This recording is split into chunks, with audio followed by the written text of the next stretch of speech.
Você foi convidado a levar o contentamento, andar contente em qualquer situação que acontecer. Você aprenda a andar contente com o Senhor, porque Ele vai com você. Aprendemos e fomos desafiados a andar com simplicidade.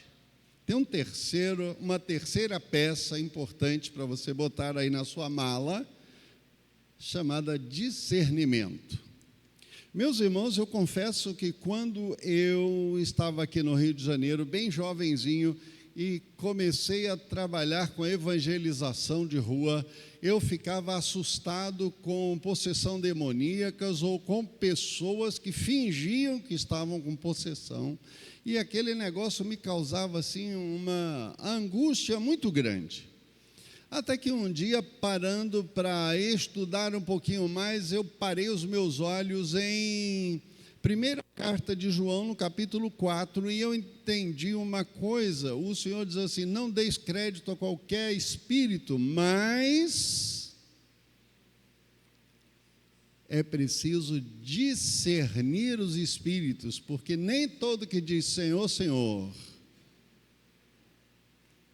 Amados, não creiam em qualquer espírito, mas examine os espíritos para ver se eles procedem de Deus, porque muitos falsos profetas têm saído pelo mundo. Mais que nunca, é indispensável que os crentes exercitem o dom do discernimento espiritual. O discernimento espiritual não é um dos dons mais amados, não é um dos dons mais queridos, não é um dos dons mais buscados, mas eu posso dizer para os irmãos que é um dos dons indispensáveis para a carreira cristã.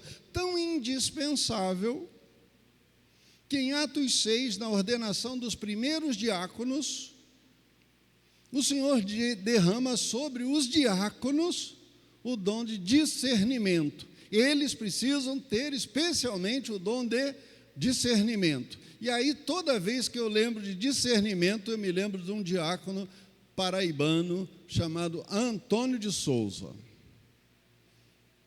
Ele ficava sentadinho lá na igreja do Grajaú, aguardando o dia inteiro, cuidando das coisas da igreja. Quando chegava uma pessoa lá pedindo, ele botava um copo de café na mesa, botava um copo d'água, sentava do lado e dizia para a pessoa: senta aí, conta a sua história. A pessoa começava a contar a história e daqui a pouquinho, às vezes ele ficava em pé e dizia assim: pois sai-te daqui, filho de Satanás, vai embora. Está pensando que veio aqui roubar dinheiro dos filhos de Deus? De outra feita, ele abraçava a pessoa e ele ligava para um outro diácono, botava no carro, ia para a rodoviária, comprava passagem, botava dentro do ônibus e guiava a pessoa. Outra feita, ele fazia uma cesta básica, entregava para a pessoa e eu ficava admirando aquele irmão trabalhando. Discernimento espiritual. Saber quando é que a pessoa está querendo explorar e quando é que a pessoa está apenas chegando por uma necessidade dura da vida. Isso me faz lembrar ainda mais de perto do texto de Atos 17:11. Vamos projetar para mim? Atos 17:11. Pode ler comigo? Está lá, olha. Os bereanos eram mais nobres do que os de Tessalônica, pois receberam a mensagem com grande interesse, examinando todos os dias as Escrituras, para ver se era verdade o que eles anunciavam. Meus irmãos, no capítulo 16 de Atos, nós temos a primeira reunião de presbitério. Veja como a igreja presbiteriana é antiga, hein? Porque lá estavam reunidos os pastores, os apóstolos e os presbíteros. Pode abrir aí a sua Bíblia, que está lá assim mesmo, a narrativa, não importa a versão que você leia. Acabou a reunião e eles decidiram que não precisava mais circuncidar os homens para eles serem recebidos na igreja presbiteriana. Não precisava mais, agora podia batizar as mulheres. Agora as meninas também podiam ser batizadas na igreja. Olha que coisa linda que resolve. A primeira reunião do presbitério foi extraordinária. E naquela reunião, os apóstolos terminam a reunião dizendo assim: então vão e anunciem de igreja em igreja a resposta do concílio para todas as igrejas. E nomeou uma comissão, e a comissão saiu e passou por Tessalônica, e passou por Filipos, e passou por Icônio, e foi passando de cidade em cidade, até que chegou numa cidade chamada Bereia. E quando chegou em Bereia, os irmãos eram diferentes. Eles buscavam o discernimento sobre todas as coisas antes.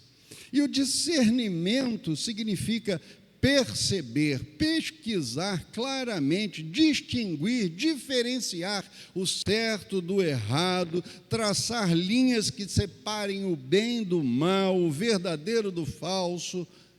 E nesta busca, aqueles irmãos buscaram os pergaminhos do Antigo Testamento, buscaram algumas escrituras que eles já tinham para comparar se a resolução do presbitério em Atos 16 era condizente com a escritura. E aí, quando passaram a examinar e traçar uma linha divisória, eles disseram: de fato, isso procede do Senhor e é bom.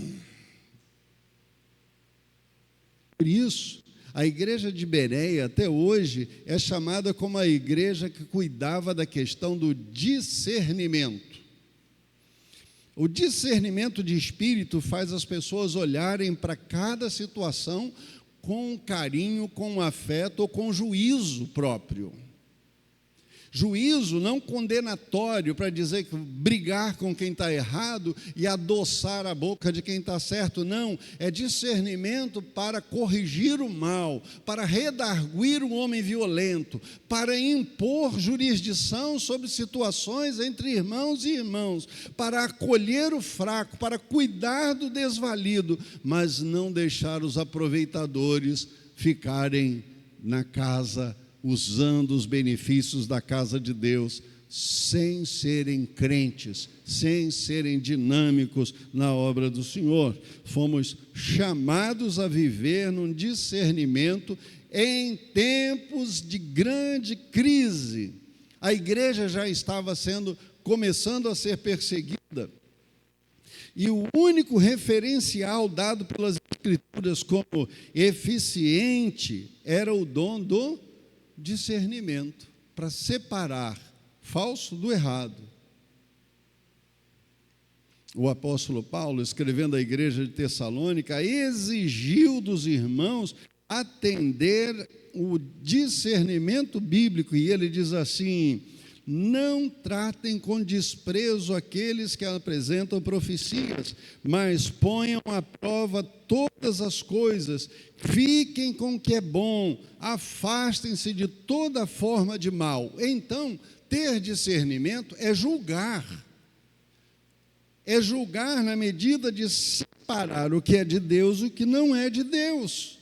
É exercitar o dom que Deus concedeu para a unidade da igreja, para a paz da igreja, para o desenvolvimento da igreja. Por isso o apóstolo diz: examine todas as coisas, tendo como referência a palavra de Deus. Como os irmãos de Bereia, a referência é a palavra de Deus. Julgai todas as coisas, entende o que é bom. A palavra de Deus nos ensina a proteger a verdade, a lutar pela fé. É o papel de todo cristão proteger a verdade, mas também atacar a mentira, falando a verdade com amor entre os irmãos. O discernimento nos leva a não magoar, a não ferir, mas não tolerar o preguiçoso e o mau caráter. Retende o que é bom. o discernimento, ao discernirmos a verdade, retemos o que é bom. Para ter discernimento, ele nos guiará de maneira a abster-nos de toda forma de mal. Quando bebemos da fonte da palavra de Deus, recebemos discernimento de Deus para julgar, mas também para nos afastarmos de toda forma de mal. Uma grande bênção para todo aquele que atende ao chamado divino, ao chamado bíblico, é a pureza da vida e a honra de Cristo. Meus irmãos, que alegria era quando antigamente chegávamos nos lugares e as pessoas julgando diziam assim: mas você é crente, né? Era bom esse negócio. Hoje, quando a gente chega nos lugares e as pessoas dizem você é crente, já não é mais com aquela conotação. E você é crente também é? Porque o também já é pejorativo, porque teve gente lá que falou que era crente e não era.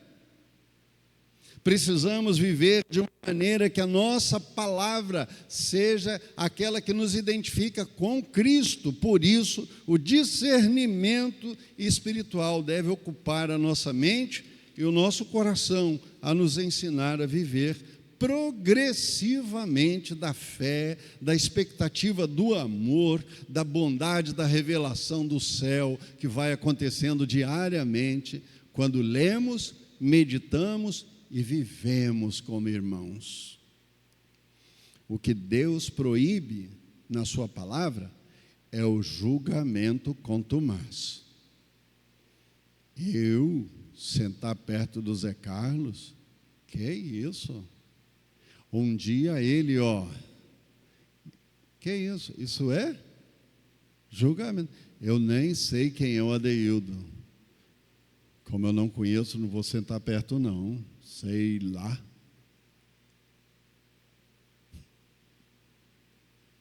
Isso é julgamento. E às vezes julgamento precipitado e malicioso.